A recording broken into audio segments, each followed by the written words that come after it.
Hi, I'm John Cole Morgan from iQuilt here in Tring in Hertfordshire in England, and we're on week 2 of the Hope Quilt. This is the block that we're making this week. We're going to make 8 of them. It's our playing cards block, and I'm going to be able to show you now how we make that. Come and join me.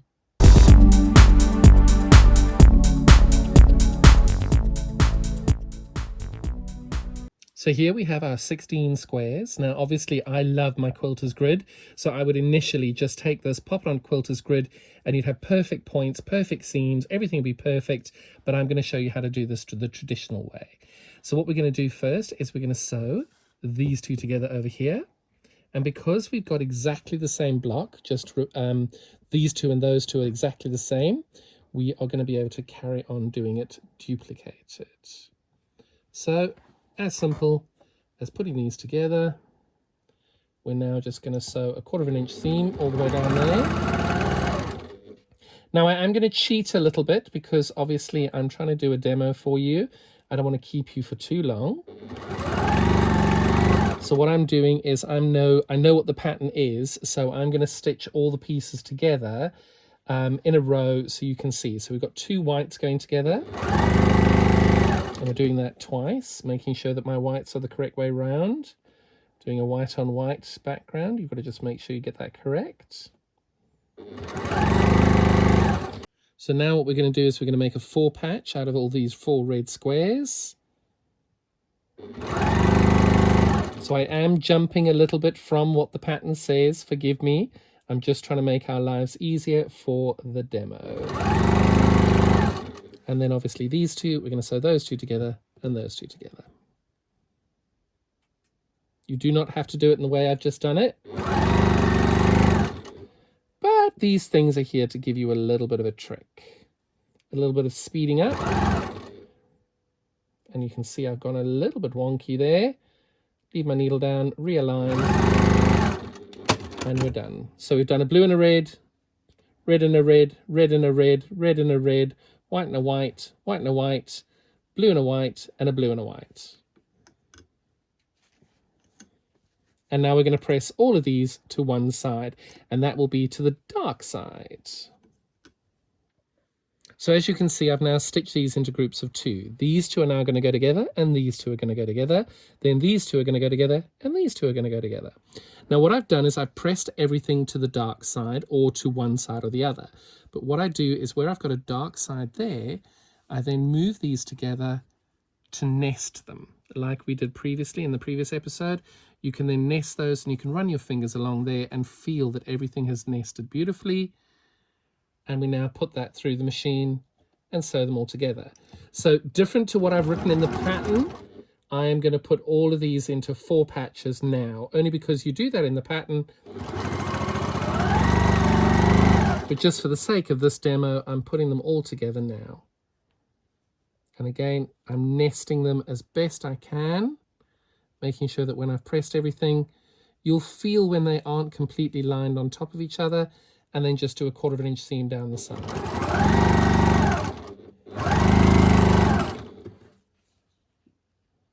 So here you can see I've got them facing the same way. I just rotate this round, and then I'm able to nest my seams over here because I've got everything pressed to the dark side on the top piece.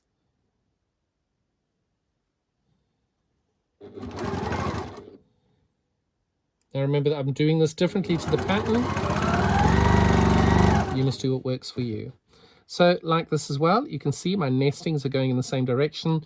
All I do is the 2 red ones, I flip that round, and then I can nest those perfectly like that.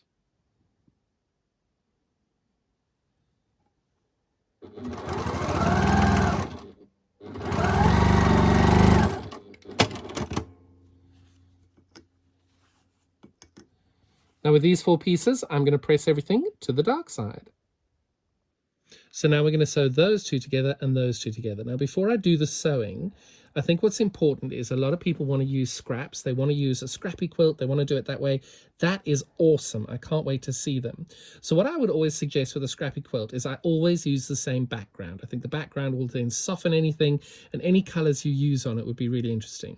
You're making 8 of these blocks, so it could be really fun for you to do like a rainbow where you could have 8 different colors, and you can have this being one color and then a different part of the rainbow being different colors of this, and then you can gradiate it up, and you can say, so for example, if you're having red here, you could have orange here, and then you can follow these on, because these will form a secondary pattern as well. There are 8 blocks, and perhaps you want to keep these the same, or maybe you want to keep this the same, that the same, and that the same, all through your scrappy blocks as well.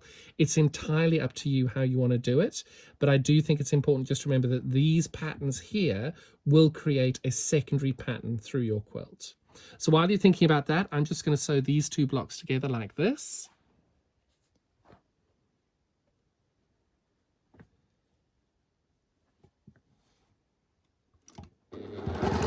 Now on these seams that I'm doing now and stitching right now, these ones I will press open. You'll notice that I've pressed everything else to the dark side. These ones I will press open. It just makes the life easier when you put the block together. But you can carry on pressing to the dark side if you choose, whatever works for you.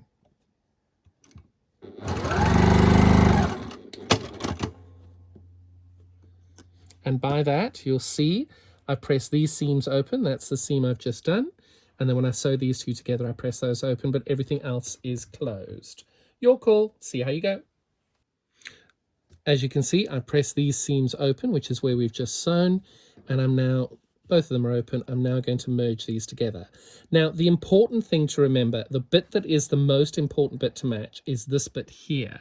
Because when you put the block together, this is the only bit here that you'll be able to match and see if it doesn't line up perfectly. This bit over here. And you can see I'm ever so slightly off there. If the quilt police want to come and get me, that's great. But here as well, you can see you're a little bit off. So the points that you're looking to match are that one and that one. Those are the important bits there. The rest of it don't really matter. So when I do this, I don't usually use pins, but I think I showed you in week 1 that little trick of what I do is I try and line these up brilliantly and hold that tight. So ideally what I'd like to do is to line those up perfectly there, hold my finger, check that they're on top of each other, and just before I get close there again, I fold this back and check. Yep, that looks pretty good. I might not get it. And then this bit over here in the middle, I'm going to line those up as best I can. These little seams over here, I'm finger pressing to check that they work. But the important thing to remember is if you do not get it right and it doesn't line up, you are still a fabulous quilter. You're still a very good sewer. It's only a point. Don't worry about it. That said, that's pretty good. That's perfect. So that is ideal. That's what we're looking for. And if you get it, great. If you don't worry about it. So then you would just press that seam open. And just to show you then, these are the Bright Boutiques of the Chroma collection by Alison Glass. These are the Adidas Satar collections. And you can see just how subtly they change just by having ever so slightly different colors and hues on the blocks that way. Really can't wait to see what you do with it. Remember that whatever you post on social media, hashtag it, The Hope Quilt. See you all next week.